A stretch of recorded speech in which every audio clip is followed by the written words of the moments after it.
Welcome back, everybody, to another episode of the Junkyard Dawgcast. I'm your host, Jordan Hill. Got Kipp Adams and Ben Wolk with me on this Tuesday afternoon. A lot to get into. We're going to talk about Super Bowl 60, some of the Georgia Bulldogs that were part of that game, and some of our thoughts from the big game and what stood out to us. A little bit about the NFL. We're officially in the NFL offseason. A few Bulldogs are about to be free agents. We're going to talk about those guys and what we're watching for over these next few months as they look forward to the 2026 season. Going to talk about the outside linebacker coach search that's going on. What we know, what we're watching for, what you should know as you get ready. Georgia and Kirby Smart look to fulfill and fill out that on-field staff. We're going to talk about Georgia baseball. Olivia Sayer was kind enough to record with us and talk for about 15 minutes about the Georgia baseball season. They're getting ready to start up on Friday, and then we'll close things out with some Georgia basketball. A big win on Saturday, but two big games coming up this week. But fellas, let's start. Super Bowl 60. Seattle wins it 29-13. A game that I don't think was really necessarily that close, but the Seahawks win it. Kenny McIntosh, former Dawg, gets a ring, although he's been hurt, did not play for Seattle this year. Mike McDonald, he wins a Super Bowl, 38 years old, Georgia alum, a guy that breaks through. I believe that was his second season with the Seahawks. I'll start with you, Ben. One, what was the setup at the Wolk house? Were you guys having a party? What did you kind of do for the Super Bowl? And then what did you think of the game and how it played out? No, kept it pretty low key. Sarah and I made some dishes, just the two of us watched the game. I won't say that we made some prop bets or anything like that because we live in Georgia, but theoretically we might have participated in some of that. I actually thoroughly enjoyed it. It was a pretty low key Super Bowl for me, but it was I thoroughly enjoyed the game, just everything that went along with it. I know it wasn't the most exciting game. Everyone was complaining about the game. Everyone was complaining about the halftime show, and it's just like it's the last football game we're getting for 7 months. Why is everyone so freaking pissed all the time? No, I understand. People always want something to be upset about. It was kind of funny.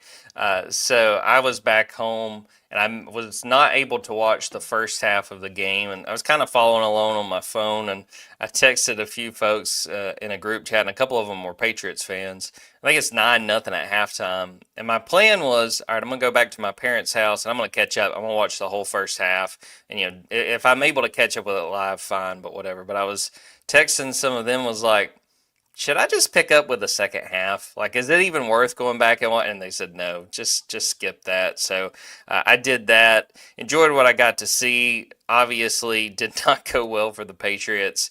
I honestly feel for Will Campbell because I think this is a guy that came back from a knee injury and was obviously not 100%. And I mean, Seattle worked him. And Jared Wilson, former Dawg, he did not have a great day either. But it was one of those games when I look back at like the Super Bowls that I have watched, really the first one I remember is that first Patriots-Rams Super Bowl.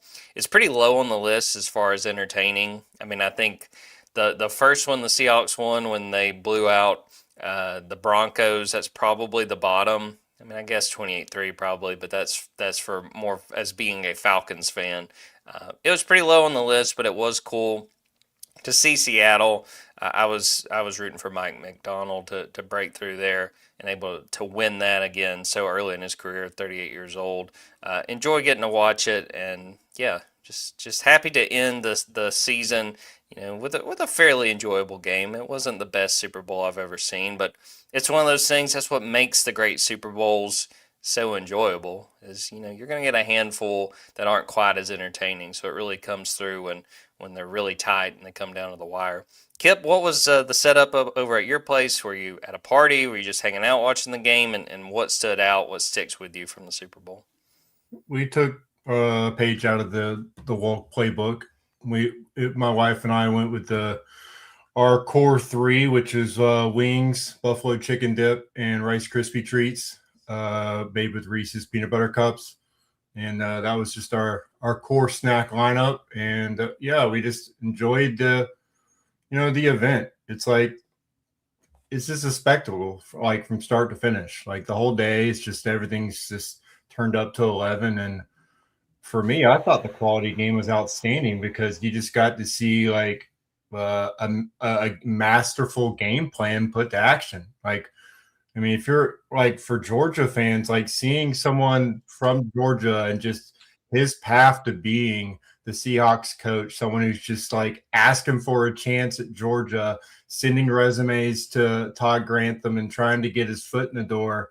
And then now he's like his game plan was like incredible. The way he used Devin Witherspoon as blitzing a DB and getting pressure, the way he used stunts and just took advantage and made sure that Drake May never had time to breathe. And a young quarterback in the Super Bowl, like that was an outstanding game plan. I have no complaints with how that game unfolded. I get it. Everyone just wants, I don't know what everyone wants, but for me, like I couldn't have asked for anything more because like I said, X's and O's is just as much fun as like thinking about the Jimmies and Joes and just going out there and seeing how it all unfolded, seeing the Seahawks defense. Like it feels like every 5 years, it's like, oh, the Seahawks defense is the best in the league again. Like it's just incredible to see how a winning franchise operates. You know, we don't know what that's like. So to see everything unfold the way it did and to see Sam Darnold's path, that was incredible as well. Jared Wilson got worked a little bit, but he's a starter in the NFL as a rookie. Like again, that's just how it goes. Like there were veterans out there that were getting losing a lot of one-on-one battles in that game. So I can't really say that he should hang his hat on that. But it was also great to sing at the end with Mike Macdonald. Like he finishes his interview talking about just wanting to his kid is a young kid to know that he loves him so much. And then like there's 10 seconds after that and you see David Andrews standing there and they just hug and you could see just the excitement of him seeing a guy that he just remembers playing at Georgia, remembers David Andrews' path and now in retirement. Just to see that little moment after that was just like a little added bonus for any Georgia fans who happen to have been watching that post-game interview. So I think overall, it was an entertaining Super Bowl. Like, I just think I have no complaints with that. Like, great football. And, that's something that we need to cling on to because it seems like in between the whistles being blown, it's pure chaos. But in that game, there was nothing wrong with what happened on the field. It was neat too. I've seen a clip, I think the NFL tweeted, of Mike Macdonald with his little son, kind of talking to him and his wife. That was really cool. I meant to ask this too, and I'll throw it to you, Ben. Any Super Bowl commercials that impressed you? I'll be honest and say, because I could fast forward through, there was a lot I missed. I will shout out one in a minute, but anything catch your attention? I mean, our house probably, Sarah got a little jazzed up over the no free ads, but the Coinbase commercial that had the karaoke going on. We were singing some Backstreet Boys. That was probably a tone setter in the house. I felt like there was a lot of Backstreet Boys going on during the Super Bowl. That would probably be the one that stood out to me. I do also want to add, Kipp brought something up when he was talking about Mike Macdonald and David Andrews. One of the coolest moments, and of course it's cooler in the Georgia world, but Mike Macdonald and Maria Taylor being high school classmates at Centennial High School and doing the post-game NBC broadcast interview winning the Super Bowl. There's a behind-the-scenes video where I think Maria was the one that actually posted it, where they're standing next to Roger Goodell and they're about to be going live, and they just like shared this hug that was very much like a, wow, I can't believe we're both here and this has happened this way kind of hug. So being in the Georgia world to Georgia, I think I saw that they're both double dogs. They both have undergraduate and graduate degrees from Georgia. They obviously both love Georgia, and it's the biggest moment on the biggest stage, celebrating the biggest win that you can have in football. Thought that was really cool for the University of Georgia, obviously, but super cool for Centennial High School. I mean, that's got to be one of the coolest moments in the history of Centennial High School, who I will add, not that this matters to anyone else, I think of Centennial High School as the school that bounced me from my last high school basketball game, state quarterfinals, came back from 17 points down. Neither here nor there. The beautiful thing is you're not bitter about that. Am I remembering right? Did Daniel Calhoun go to Centennial? Before he ended up at Walton, but he started his career out at Centennial, yeah. I had to shout him out. And, Maria Taylor, Mike Macdonald. Let's shout out Dog Nation's Connor Riley, also a Centennial grad. Wow. So, They come through for UGA. I can promise you that. Again, I fast forward through a lot of the commercials just because I was able to. I did. I'm always a sucker for the Budweiser commercials, so I did like the one of the horse and the little baby eagle, and then you got Freebird playing. I mean, not a dry eye over in the Hill household for that one. That was my favorite of the ones I actually did watch. Kip, was there any for you? Any of the commercials that caught your attention? Well, I thought I was getting the right amount of nostalgia from the Duncan commercial because they just brought in like every like late 80s 90s like TV sitcom person. But like I'm at the point where I'm like, is this CGI? Is this AI? Like, what do they use to de-age everyone? So that kind of took a little bit for me. I'll just keep it simple. The Bosch commercial, because like just seeing Guy Fieri like look Yeah, normal. that was a Like good. I was like, I don't even know who that is. So like, I mean, I know like Guy Fieri might be an eye roll for most people just like on the Food Network, but like that commercial, I was like, holy smokes, like that's what if he I'll just imagine that's what he looks like when he's not on the air. So I enjoyed that one. That one was a win for me. Yeah, that's a good pull. I would have to put that up there for me as well. I want to shout out the folks on Twitter who Guy had tweeted out some clips of him in that, and shout out to people on Twitter who are like, "Look, we're like 2 weeks from the Super Bowl. This is 1,000% for a Super Bowl commercial," and that's not something I would have caught on to. So people were wise to what was coming there. Well, we're talking about the NFL, and we're now in NFL offseason mode. I did want to talk just for a few minutes about what is up next for a few former Georgia Bulldogs. I was looking through some of the free agency lists, some of the top names, some of the most notable names. There's a few Georgia Bulldogs that I wanted to talk about here, and that would be Cowboys receiver George Pickens, Packers linebacker Quay Walker, and Eagles linebacker Nakobe Dean. Now, there's been a report in the last couple days that the Cowboys very well may franchise tag George Pickens to hold on to him and not let him go into free agency. But I'll start with you, Kip. Of these three guys, George Pickens, Quay Walker, Nakobe Dean, who are you most interested in just seeing what happens, following what they do in free agency and what's next for them going into 2026? I'm interested in what happens to George Pickens all the time. Like there's not a moment where he's not entertaining. So I want to see what happens. I think yeah, they're going to franchise tag him, but they can't give him a long-term deal. They can't afford it. So they're going to trade him. So but then like looking around the league, like who can afford him? Usually not great teams are the ones with cap space. So like for me, I'm like, okay, where would George Pickens be like the most fun? And for me, it's New York. Like just send him to the Jets. You put him out there with Garrett Wilson. And for me, I'm like that would be the most entertaining for me. I think that's just what the brightest of stages. Like, yeah, it's what we all deserve. I think so. That's what I'm looking forward to. I think what are they going to do at quarterback, and then having George Pickens makes it even more fun because if they have bad quarterback play, then we still get a great version of George Pickens. We just get him like not being happy. So, and you saw what he can do with good quarterback play. So it kind of motivates a team. Like we should probably not think about bringing him in if we're going to, roll out a mediocre passing attack. So that just feels like it's going to be entertaining no matter what. And the fact that, the Jets know that the drop off after Fernando Mendoza in the drafts, like, not great. So that's just makes like for just a fascinating offseason for me. I'm just wanting to see what happens with that. But that's my projection. It goes to the Jets, but it's like a complete circus because this is one of those franchises, like the Falcons, where you just always know that they're gonna fumble it up. So let's see how it goes. Yeah, my thing with George Pickens, you say the Jets, there's a couple of other AFC East teams that I would be watching, but I got to sit here and say I don't know their cap situation, but we know how desperately the Buffalo Bills need a receiver, I should say, for Josh Allen, and then even New England, as good as they were this year, as far as they went, that receiving core is nothing to write home about. Trying to get George Pickens would make a lot of sense. I want to shout out Nakobe Dean as far as who I really want to see, what happens, watch how this plays out, because the Eagles have a tough decision to make there.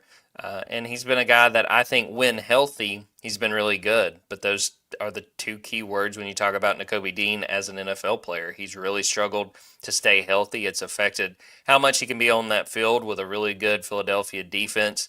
My prediction is he leaves Philly. I think that they turn the page again because of the health issues he's had.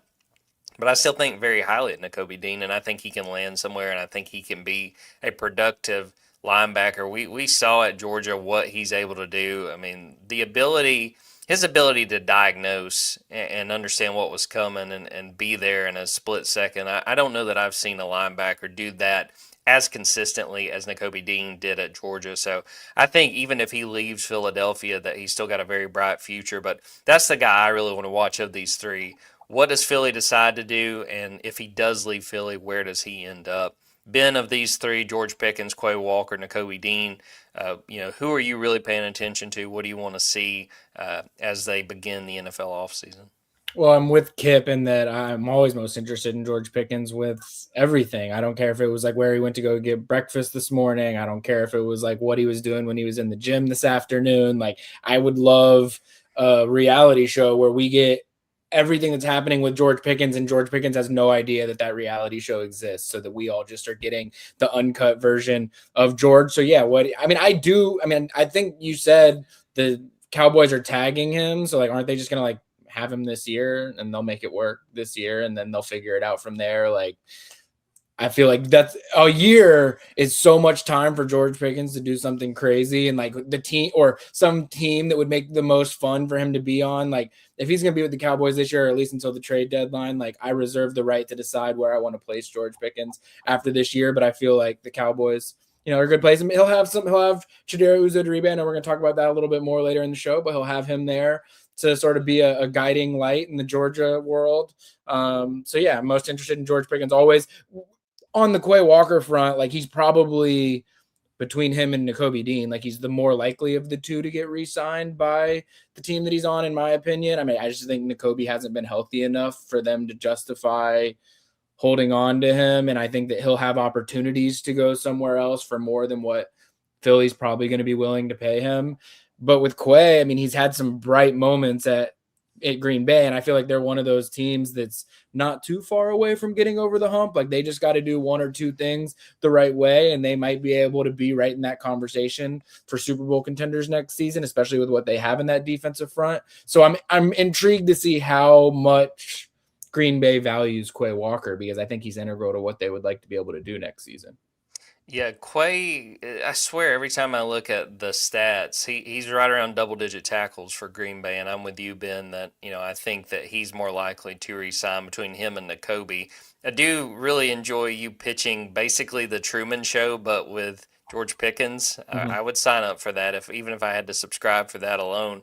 Kipp threw out the Jets. Is there a team or two that you would want to see, Ben, when it comes to if George does leave Dallas, whether it's this offseason, whether they trade him, where you'd want to see him land? Well, I mean, the number one on my list of places that I would want George Pickens to be if he's not in Dallas is Atlanta. I think that goes without saying. I would want nothing more than to be able to root for George Pickens on my favorite NFL team. And of course, there would be so much. The Falcons have so much to figure out that it's like, I don't know, cap-wise, who that would mean that they would end up losing. I don't know that any of it would matter at this point. At this point, I'm more just like, George Pickens on my favorite NFL team. Yeah, I'll take that and whatever comes along with that.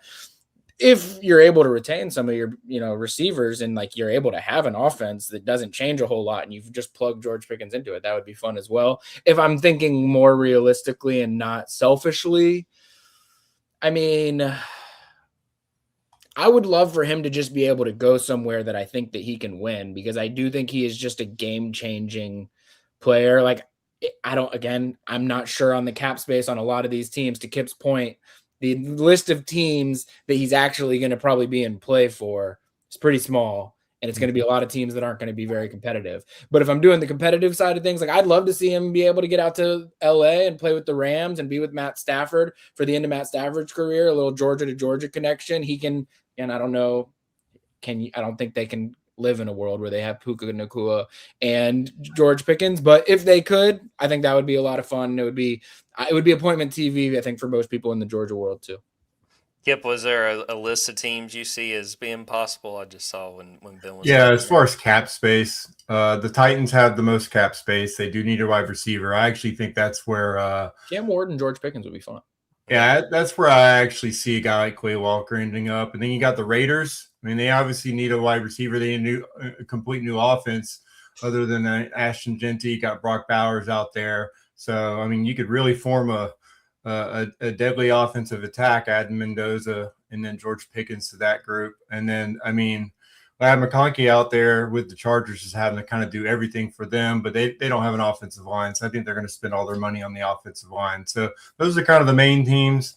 For me, with like Nakobe Dean, I think he ends up with the Commanders. They're also flush with cash right now.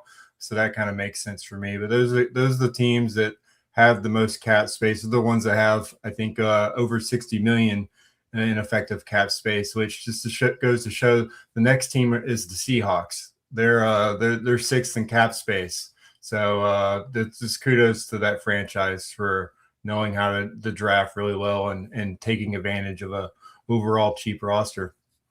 One thing I meant to mention with the Super Bowl, just because I found it interesting, Sam Darnold was the first quarterback since Chris Chandler to take a team to the Super Bowl when it was his fifth team in the NFL. So that was a pretty impressive trait there, a pretty impressive feat. So we'll keep an eye on those former Bulldogs as they decide what's next in their careers. And really interested. I think those guys, all three of them, have very bright careers left and going to do big things going into 2026. All right, let's talk back and turn the attention back to the Georgia football program. We've had another coaching vacancy. This is the second one of the offseason with Chidera Uzodiribe, as Ben mentioned earlier, leaving for the same position with the Dallas Cowboys. We've been reporting over on Dawgs 24/7 some of the updates on some of the coaches, potential coaches, the candidates for this position. I would encourage you to go to Dawgs247.com for more details. I will say at this point that this is a big week in terms of interviews. I think that this is a week where they're going to try to work to get a decision made. Someone asked me on the board over the weekend when I was expecting that decision.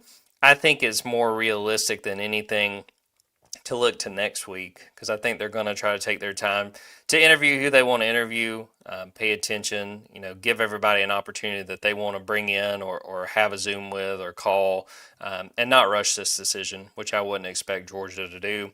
The two names that I will throw out there that we've talked about on the board, Carson Hall, who's the outside linebackers coach at Baylor. He's a guy that this staff knows really well. He was a walk-on defensive lineman for Georgia 2015 to 2017, which means he played for Mark Richt, and he was there for the first 2 years of Kirby Smart. He makes a lot of sense to me. I think Carson is 28. I mean, he's young.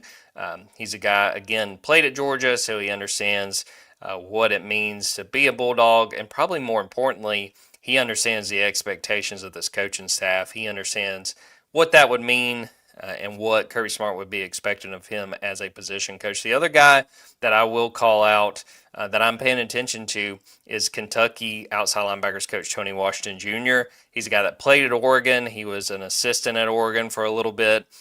He's been at Ohio State. He's been at UCLA. He's a guy that I think makes a lot of sense, and to me fits very much the Chidera Uzodiribe of a former player who is still coming up, still a young coach, and that I think could fit in really well if Georgia decided to go in that direction. I'll throw it to you, Ben. Any thoughts on Carson or Tony or any of the other names we've talked about in this search, and just what we're kind of waiting on as Georgia goes through this interview process and tries to determine who they're going to hire to replace Chidera?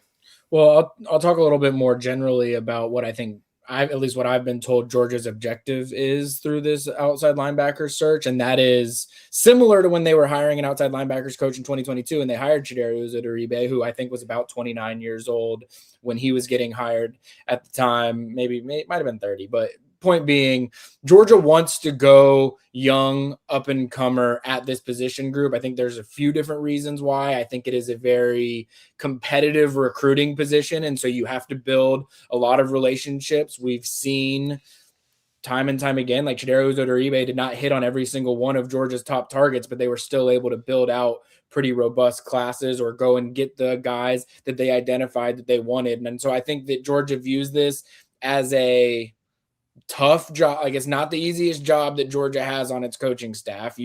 Because Georgia runs nickel so much, like, you really only got one guy out on the field more often than not coming from that position group. So a lot of it is go out and attack getting the best players that you can possibly get at that position. I think that they'd rather go young there. And I think you mentioned a guy like Carson Hall having Georgia ties where it means a little bit more to him. Not to say that Chidera Uzodiribe was trying to climb the ladder or anything like that. He got a job offer with the Dallas Cowboys, but I think that Kirby Smart does see the value in getting someone that played at Georgia, graduated from Georgia,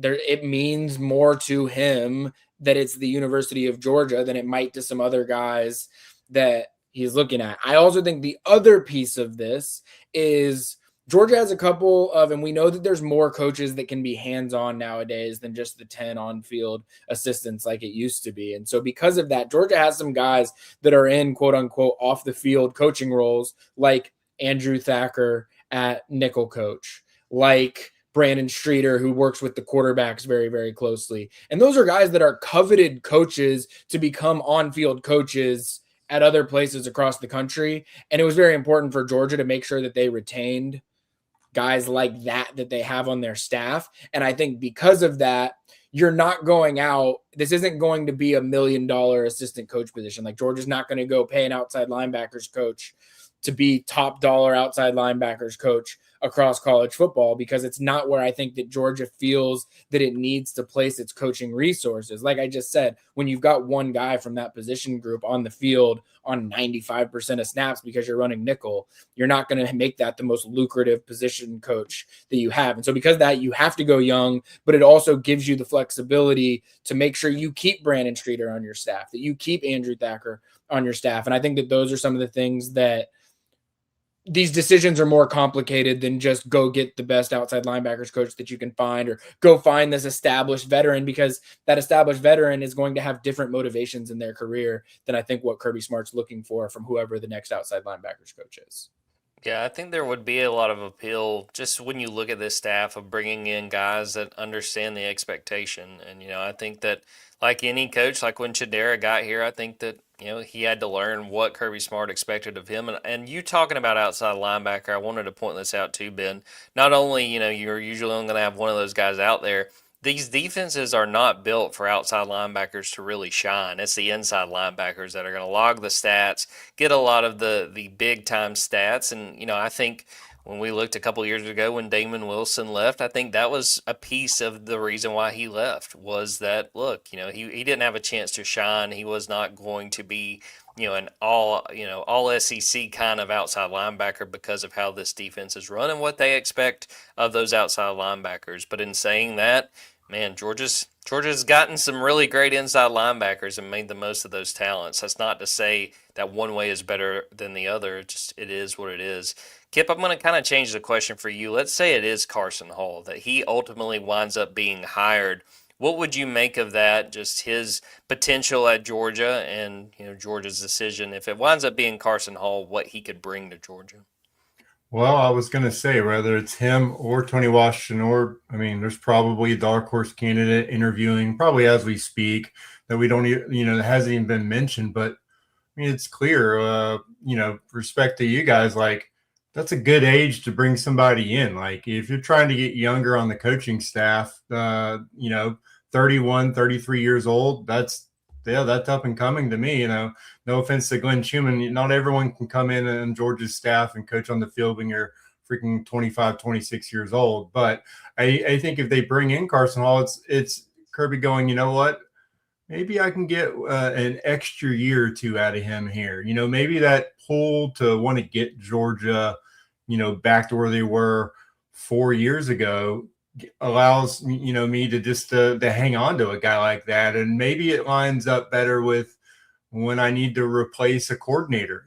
This is a great audition for him. If he's an up and coming coach, then that's something that he should be considered for down the road. So I think it kind of just it checks a lot of boxes for what Kirby Smart's looking for. Whether it's youth, whether it's a bright young mind, whether it's someone you can keep an extra couple of years for passion of Georgia program, and just overall just someone who wants to see Georgia do well, has that extra motivation, especially in the NIL era. Like you're just looking for passion anywhere you can find it, right? So it makes a lot of sense. And to Ben's point before, like I think Uzo Duribe came in at 450,000. I think he left at 700,000.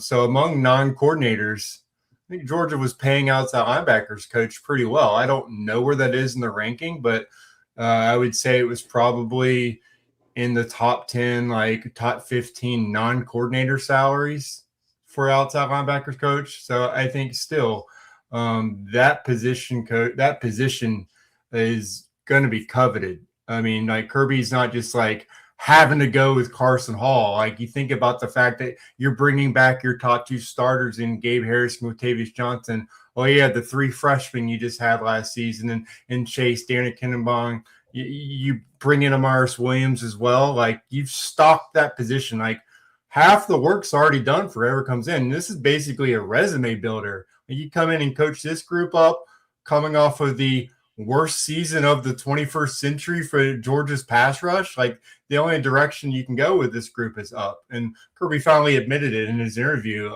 earlier in the week that they need help with the pass rush after kind of, arguing against that during the season, as we all wondered, like, what is going on here? So credit to him for acknowledging we need to fix this. And now whoever comes in, like, I think the cupboard's full of outside linebackers and edge rushers to where someone can, like, that's basically an insta raise right there. Whatever you're coming in at now, you automatically just like add 300,000 to it next year. I'm with you, Kipp. I think it's sort of a turnkey situation with outside linebacker. And then talking about age, Carson Hall's around 28, 29, Tony Washington Jr., 33. So you are talking about some younger guys that are getting a look.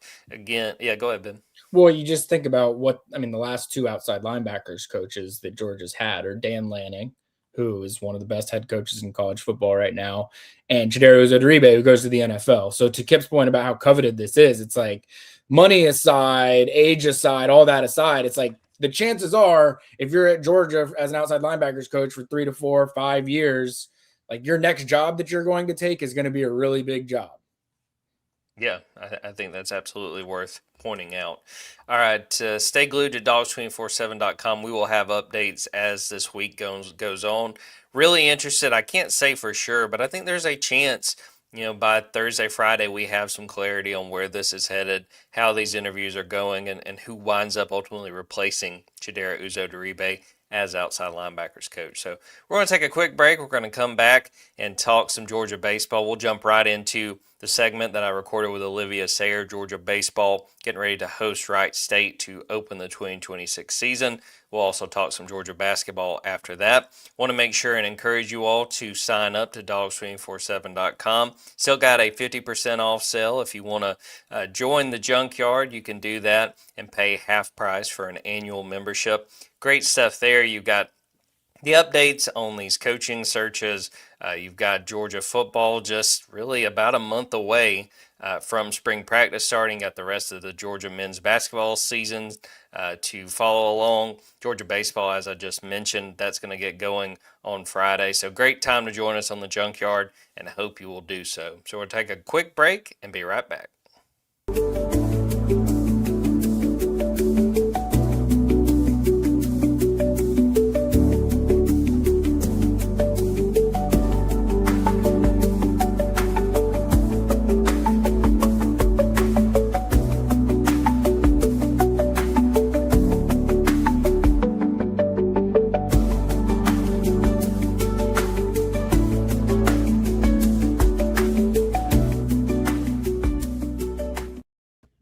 Welcome back to the show, and we've got a very special guest, a frequent contributor over here on the Junkyard Dawgcast, and that's Olivia Sayer, our Dawgs 24/7 intern, and we got a lot to talk about in this segment because Georgia baseball is almost back. The Georgia Bulldogs get started with their season opening series. It starts on Friday, 3 p.m., 3-game series against Wright State.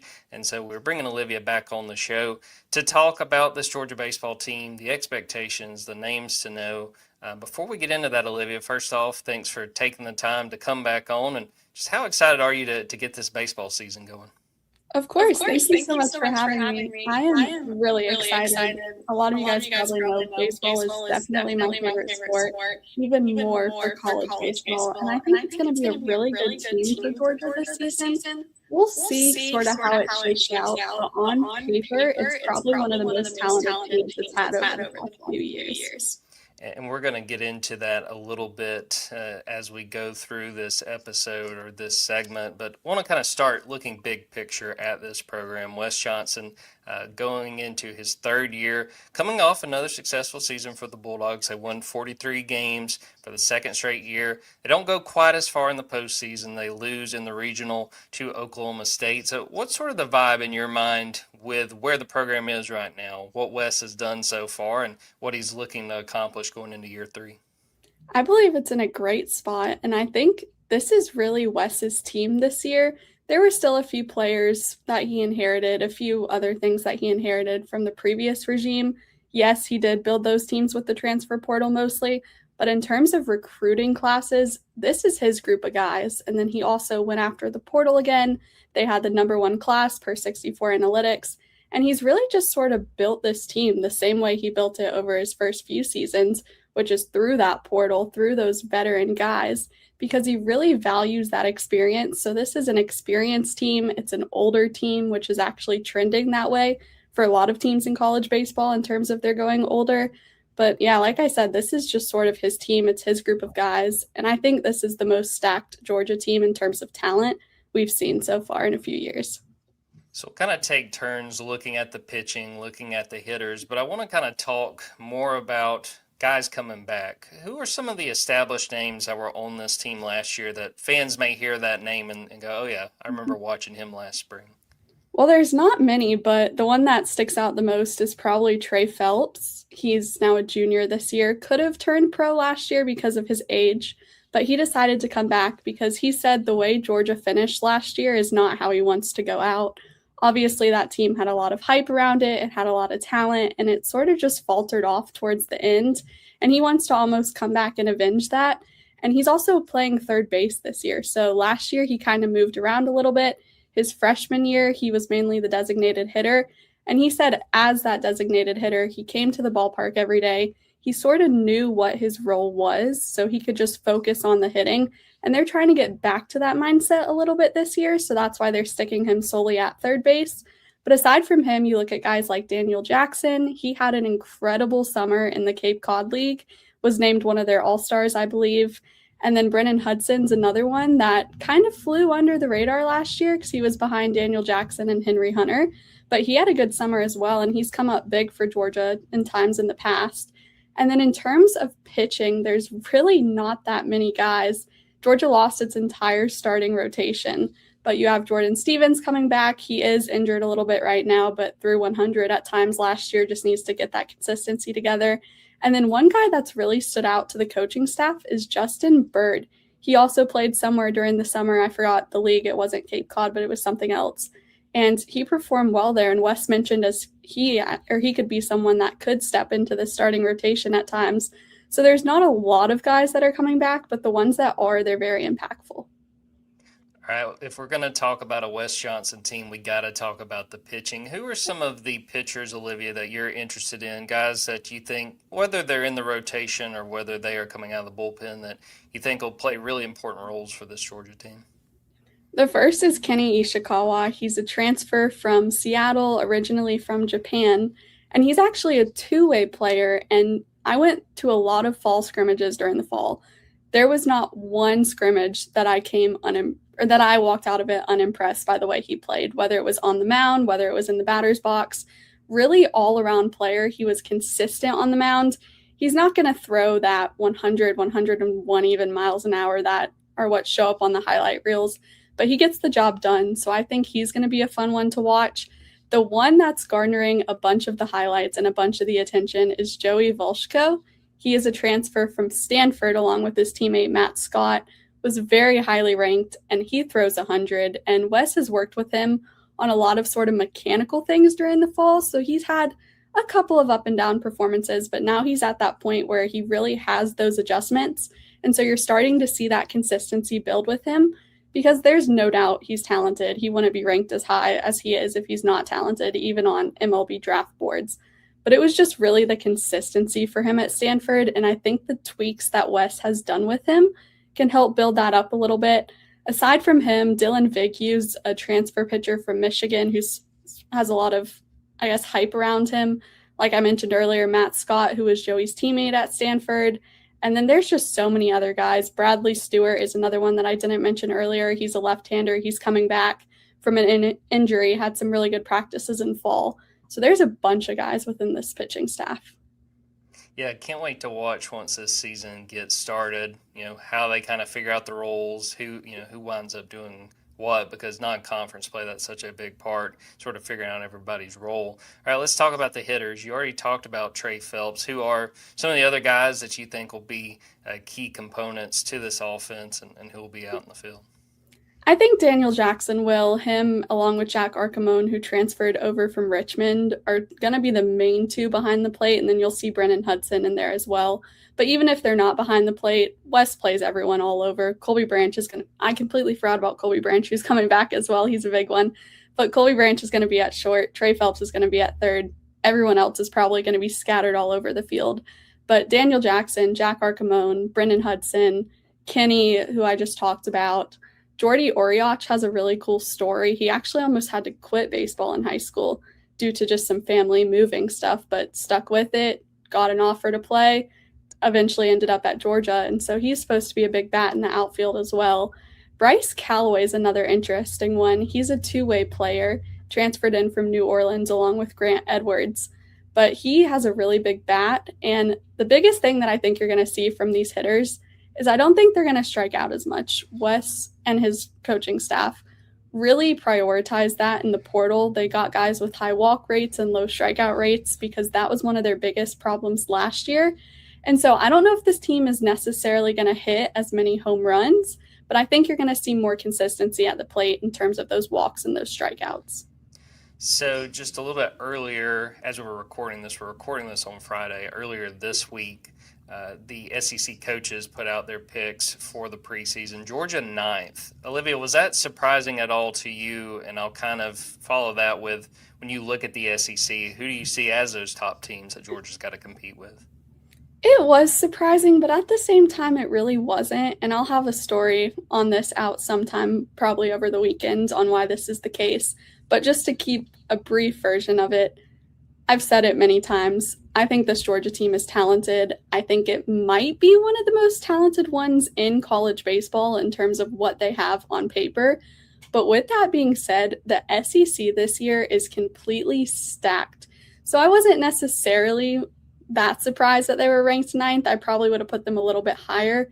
But when you look at some of the other teams in the conference, I think Texas is a really big one.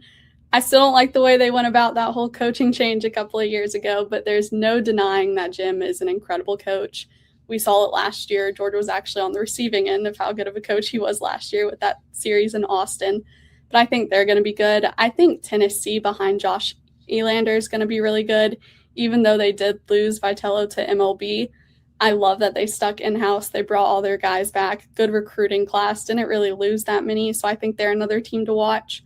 Florida is going to be an interesting one because they lost a little bit of guys, but they were also so injured last year that they couldn't really do anything. Their hands were tied almost. So I think they're going to be another one to look out for. Texas A&M, they kept Michael Early. The team says they love him. The program says they love him. I actually talked with one of their former players over the summer a little bit, and he seemed really bought into them. So I think they're going to bounce back a little bit.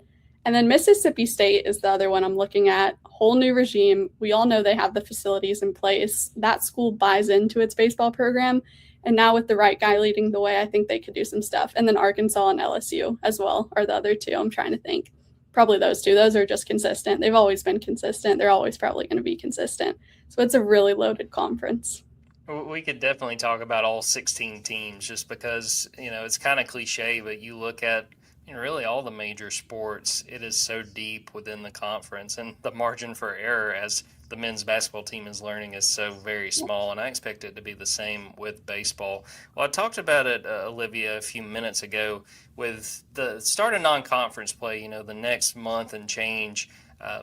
The team is figuring out a lot of things with the lineups that they like and the pitching rotations. But what are the big questions for you? What are 2 or 3 things that you say I really want to watch as this season gets started to learn about this team and to get a feel for what this team will be once we're talking about SEC play? You just alluded to it, but my biggest question is how this rotation is going to shake out, because there are so many guys that could fill into what at the end of the day is only a 3-man or 4-man rotation. And so I think just figuring out how they're going to slide into those roles, and we saw it over the past 2 seasons, Georgia's starting rotation for Wright State is not going to be its starting rotation for the SEC tournament or for LSU, Auburn, whoever they end the season with. And so I think just seeing how that develops over this non-conference play will be interesting. The second one is going to be how this lineup sort of fits in, because last year, guys found their roles in the lineup. They did shuffle it a little bit, but there was a stretch there where you could pencil in almost 1 through 9, 1 or 2 options of who you knew they were going to be. So I think just figuring out how that shakes up. And then my third question is, how is this team going to gel together? How quickly are they going to gel together? The thing about Georgia's non-conference slate this season is it's really not that hard. You have Wright State, who made the tournament last year. You have Georgia Tech in Truist Park, which should be a fun one, as per usual. But aside from that, there's no Clemson. You got a couple of in-states, and you only have, aside from the one against Tech, you only have 1 game away from Foley Field. So this team is really not going to be tested until the conference play begins, and even then, you're opening up at home. But the conference slate of this team's schedule is really challenging. So I think the biggest question is going to be, how well can the team adjust to that? Olivia, you do a great job covering Georgia baseball for us. Anything else we should be on the lookout for with this team, or anything we didn't talk about? Not really that I can think of. I think it's going to be a really good team. I think it's going to be a really fun team. You're probably going to see some of the dramatic stuff that you've seen, whether it's the jersey is unbuttoned, the bat flips, stuff that makes college baseball. So I don't think that's going anywhere, but it's really just going to be, how does this team shake out once the games actually start? Because as I've said, they're talented. They have the pitchers. They have the hitters. Now it's just if they can put it all together. Super excited to get this season going and super excited to follow your coverage. Highly recommend it if you're watching or listening to this. Olivia does a great job, and she will have the Diamond Dogs covered for us over on Dogs 24/7. As I mentioned, the first game of the season, 3 p.m. Eastern Time at Foley Field on Friday. Olivia Sayer covering Georgia baseball for us. Really appreciate her taking the time to preview the season and get us ready, because I think it's going to be a fun one for the Diamond Dogs. All right, over to Georgia basketball with the UGA Basketball Minute. Georgia beats LSU 83-71 on Saturday. Felt like that was a must-win for Georgia, and that was a big opportunity there in Baton Rouge. Kipp, you had the coverage for us. Tell me what stood out to you about that game, and just where you think Georgia is right now coming off a big road win. I mean, the first half, I was thinking they're goners, because LSU couldn't miss. Like, they were making everything. And credit to Mike White and the team. They made adjustments, and I think LSU had made 5 of their first 6 3-pointers in that game, and they ended up missing their next 16 attempts. Like, they clamped down on the perimeter defense. And also credit to Georgia, they started making their own threes and attacking the boards. Like, we just harped on it all season long. Like, you're only going to go as far as, I mean, cleaning up your biggest weakness is low-hanging fruit for any team. But it was clear, like, these are the 2 areas that can hold Georgia back from being an upper echelon SEC team, from getting to the tournament, winning a game. And they look competent in both areas in there. And it was just a reminder of, like, how important Santos Real is. Like, can you get over 25 minutes a game from him? Check. Cannon catchings, like lighting it up now, like becoming an elite shooter for several games in a row now. Like that's your 2 key areas there. Those 2 guys give you a path to improving. So I think just the adjustments they made, they changed the momentum in that game and never let up. Like they didn't give up the lead. There were no like big lulls. They never let LSU get back in it. It was a needed road win, and they played the way they should. And like they have the blueprint now. And Mike White even alluded to it in the post game. He's like, yeah, the next team we play, they're pretty good at rebounding. So it's like, yeah, you're not going to out rebound Florida. But if you can keep it within 10 to 15, the one area where you're actually better than Florida at is 3-point shooting. Like Florida is awful. Like the worst top 50 team in the country in 3-point shooting. So you know where you have to beat them in that area. You got to take smart shots in that matchup and like get that momentum. They needed that. And I just want to apologize to Smurf Millender. I didn't have him in my top 5 in the post game, because he didn't like shoot well, but then I had Wilkinson in there, so it's kind of being a hypocrite there. But he had turnover-free basketball. I think 6 assists and a steal there without turning the ball over. Like that's the kind of play they need. Like just him knowing like who to get the ball to, and them getting like uncontested, like the right guys making the shots, guys they know that can shoot at a high clip, was an underrated part of that game. And kind of he's just an outstanding. He's the guy you want on the court at the end of both halves. Like he is a outstanding late game player. So I just think you kind of have a group can really shine in SEC play. And yeah, like this is a tough matchup for them, but they have to stay within. I mean, I'm not going to say single digits on the rebounds, but just don't get obliterated out there. Yeah, Cannon Catchings had 23 against LSU. Again, I felt like that was one they had to have. Looking to the week ahead, Wednesday night, as Kipp was just talking about, number 14, Florida comes to town, and then they go to Oklahoma, an Oklahoma team. Guys, I don't know if you saw that. Did either of y'all see this on Saturday? They were up 19 on Vanderbilt with like 3.5 minutes left, and then Vanderbilt came storming back, lost by 1. But one of the wildest endings to a game in SEC play this year. I didn't see that. That is a daunting. It's one of those road games you almost feel like you have to win at this point, like where you're at in the season. And I know Mike White answered to this yesterday, but you're not supposed to be win counting, but like it's hard not to win count at this point in the season where it's like, all right, you got to get to 9 SEC play to feel safe. And you've got 3 games left on your schedule against teams that are 500 or worse in their overall record this season, with, I think that's Mississippi State, Oklahoma, and South Carolina. And so you're going on the road to play an Oklahoma team that you just mentioned was up 19 against they were up 19 against Vanderbilt. Like, I mean, Vanderbilt's a good basketball team. So it's like, it's hard to think that you're going to beat this Florida team. And I'm not trying to be overly pessimistic, but there's not anybody playing better over the last 9-10 games than Florida.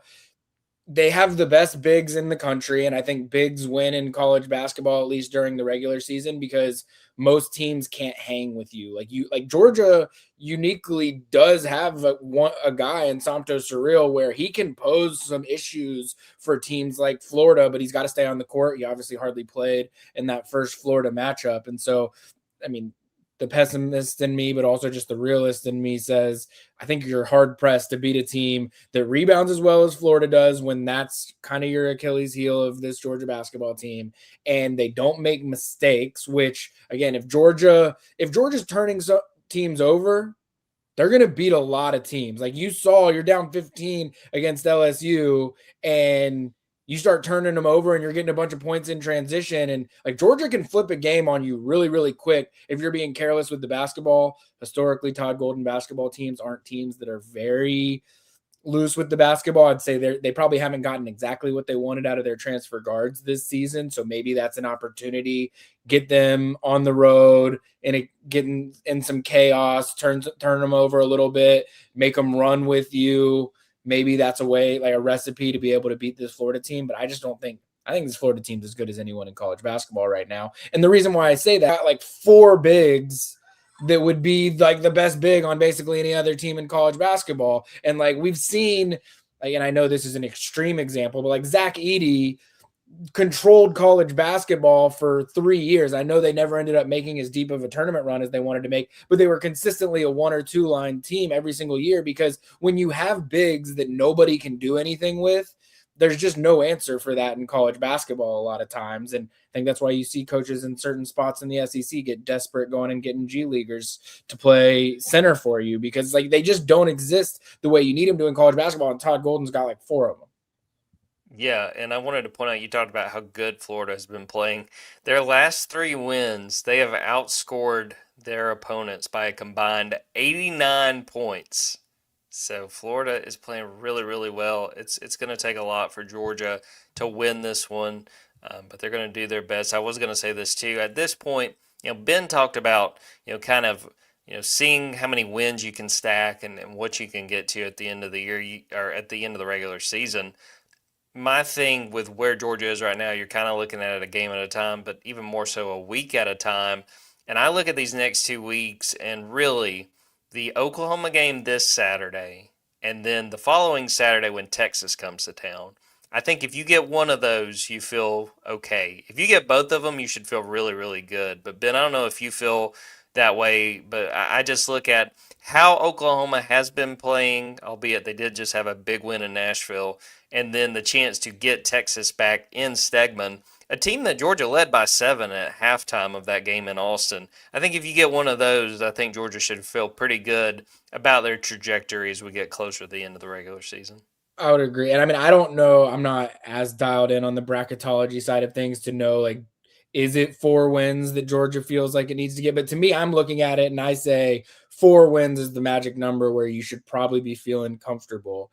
And I'm not trying to do the whole loser mentality, write these games off as losses automatically, because we did this almost same exercise around this time last year, and we wrote Florida at home off as a guarantee Georgia's going to lose that one, and Georgia ends up winning that one. And that was kind of the moment in the season with about 4 games to play where it was like, okay, I think Georgia is going to make the tournament now, and winning that Florida game was sort of the sealer. And that might have been a little bit later than the last 4 games, might have been like last 2 or 3 games. But point being, it's like, you look right now, I don't think that you can expect to win on Wednesday against Florida. I don't think you can expect to go on the road and win in Rupp. I don't think you can expect to go on the road and win in Nashville. And I know that everyone, they have certain opinions of it. Like, that Vanderbilt basketball team's lost 4 games all season. They are as good as anyone in the SEC right now. I think you have to win at home against South Carolina. That's one of the required must wins. And then I think you got to go on the road and win against Mississippi State.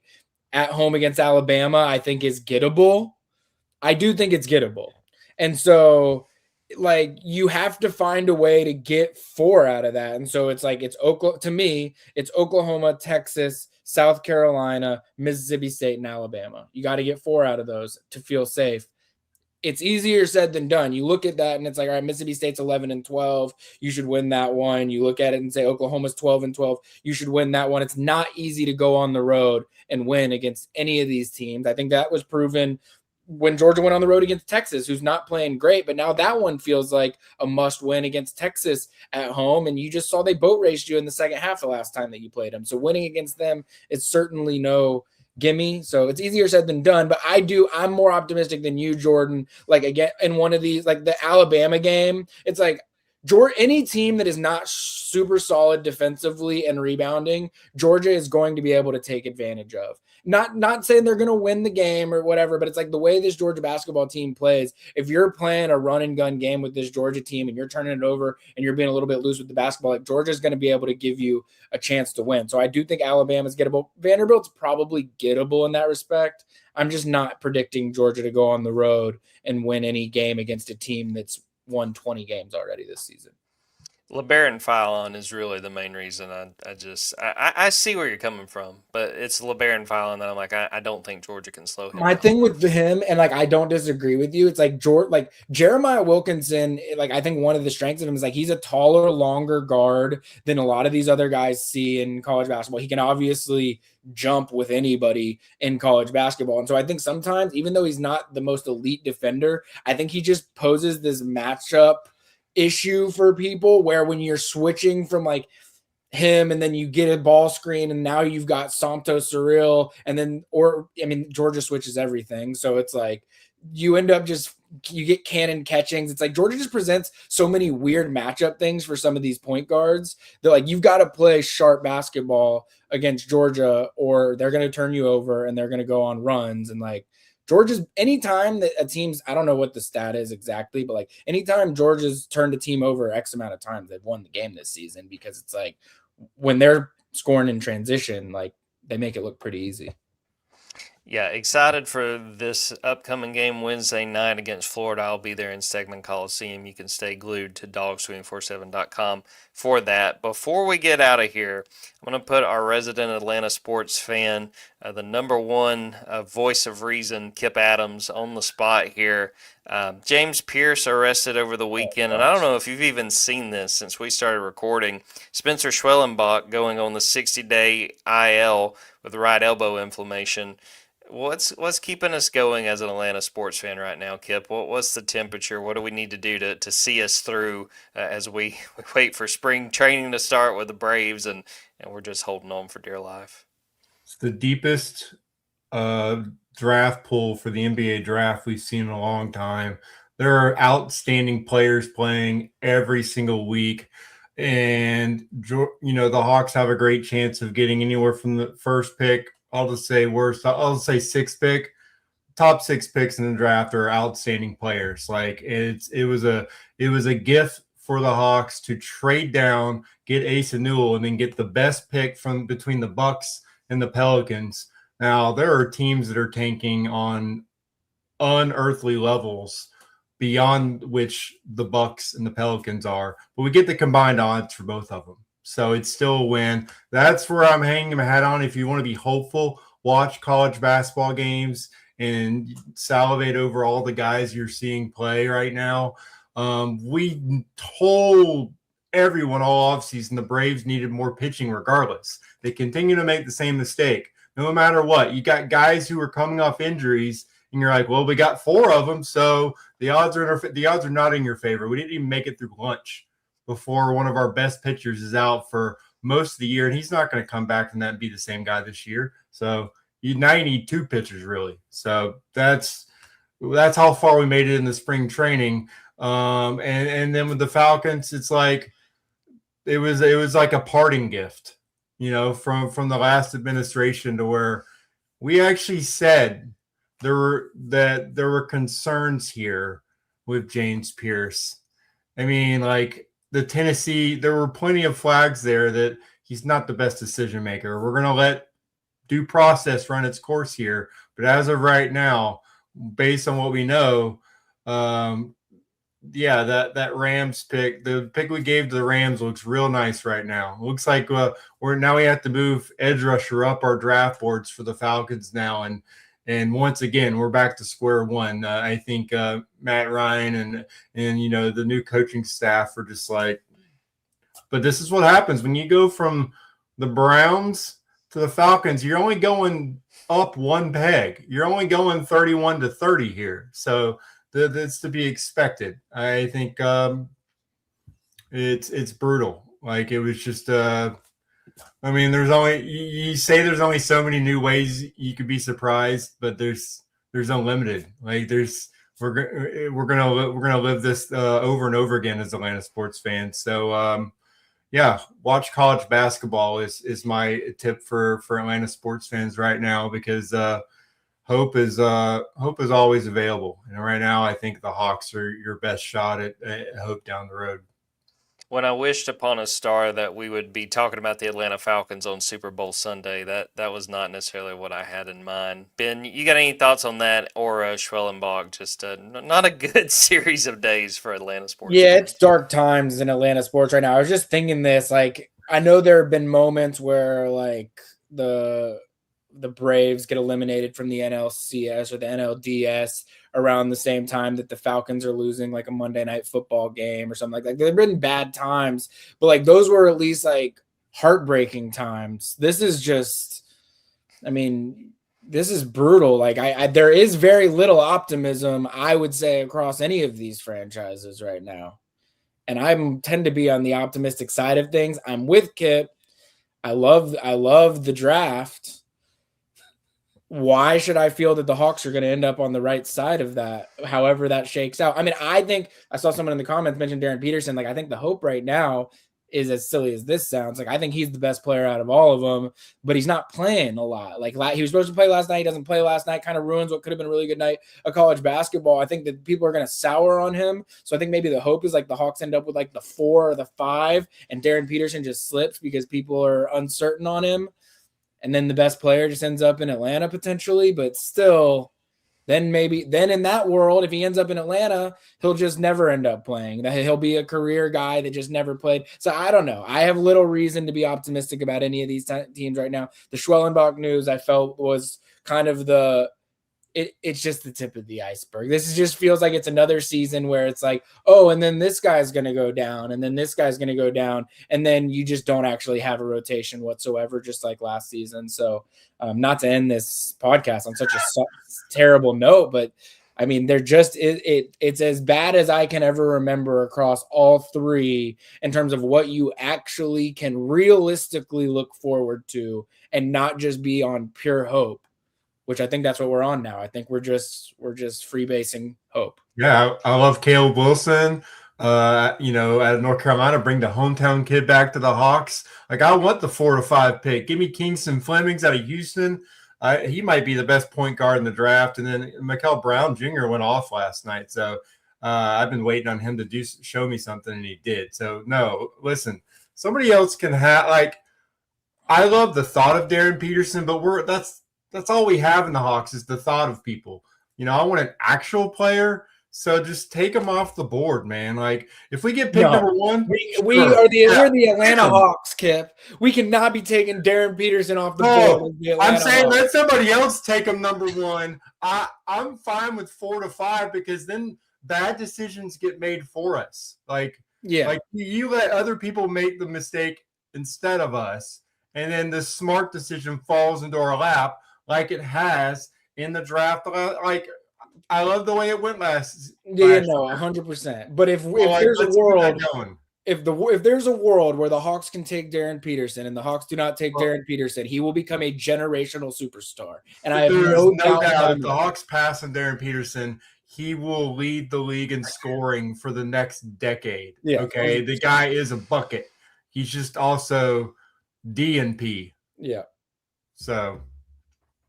What I would encourage both of you guys to do is just take your faith out of Atlanta sports. And why I say that, you know what, upcoming Sunday, Daytona 500, baby. We're back in NASCAR mode. We are not fooling with any Atlanta sports right now. The only Atlanta we care about when it comes to this time of year, Echo Park Speedway, when they're out there running that race. And I'll throw this out here. I'm going to say Joey Logano wins the Daytona 500. And it's such a crapshoot. I want each of you guys to give me a pick, knowing that y'all don't watch NASCAR. But I promise you, if you can name a current driver, you got a chance with the Daytona 500. I'm taking Denny Hamlin. I take Denny Hamlin in every race. Oh, my gosh. Who do I know? I will go with Kyle Larson. That's a good pick. Okay. I kind of figured you were going to go Kyle Busch because Kyle Busch has been driving for a while. Could have gone just Chase Elliott for the hometown thing, but it felt like too low hanging fruit. So I tried to go with like the only other name that popped in my head. So good luck, Kyle Larson. We'll circle back on the next episode. And also, with all that Atlanta sports talk, I was going to say this. You know who does continue to provide hope and, occasionally delivers results? The Georgia Bulldogs. I think that they have saved a lot of sports fans in this state a good bit of grief and a good bit of misery. And there's still been some, but we're not that far removed from back-to-back national titles. I think that that's helped this state stay together. If it wasn't for Georgia, guys, I think it might be kind of ugly in this state right now. 100%. We're going to wrap up the episode right now. I want to thank Kipp. I want to thank Ben for popping on. Thanks to everyone who watched this live, everyone who is watching or listening to it after the fact. Be sure and go subscribe to Dawgs247.com. Like I mentioned, there's still that 50% off sale for an annual membership. Sign up now. We're about a month away from spring football practice. We're still in the mix of Georgia men's basketball, their season. Georgia baseball is getting started this weekend. And if you sign up now, that's going to cover you through the 2026 football season. A great time to sign up and join us on the Junkyard. And if that's not enough, then you can go on those threads that Kipp runs and commiserate with the Atlanta Falcons fans, Atlanta Hawks fans. There's plenty. I got a Music Monday on there if you want to go on there and talk about music. There's a lot of good stuff. We'd love to have you on the Junkyard. Go subscribe to our YouTube, Dawgs 24/7. Go subscribe to the podcast, the Junkyard Dawgcast, wherever you get your podcasts. Rate and review because that helps us a ton. Subscribe to the TikTok as well. Lots of good content as we roll right on through the football offseason. So we will end the episode right there. For Kipp Adams and Ben Wolk, I'm Jordan Hill. Until next time, take care, everybody.